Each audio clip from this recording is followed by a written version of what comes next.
सातारा जिल्ह्यातील महिलांच्या सक्षमीकरण व आरोग्य जनजागृतीसाठी याक सेवा संस्थेतर्फे घरोघरी याक सेवा संस्था आपल्या दारी महिला सक्षमीकरण आणि स्वतःच्या आरोग्याची काळजी हा उपक्रम सुरू करण्यात आला आहे। या उपक्रमास महिलांचा उत्स्फूर्त प्रतिसाद मिळाला आहे।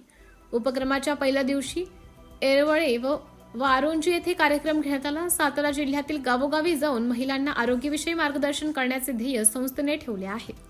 अनुभवी तज्ञ महिलांकडून मार्गदर्शन मिळणार असून परिसरातील सर्व महिलांनी या उपक्रमाचा लाभ घ्यावा असं आवाहन संस्थेचे संस्थापक अध्यक्ष सुभाष यादव यांनी केलं आहे। अधिक माहितीसाठी संपर्क क्रमांकावर संपर्क साधावा। संपर्क क्रमांक 9702758190 किंवा 7304714814 या क्रमांकावर।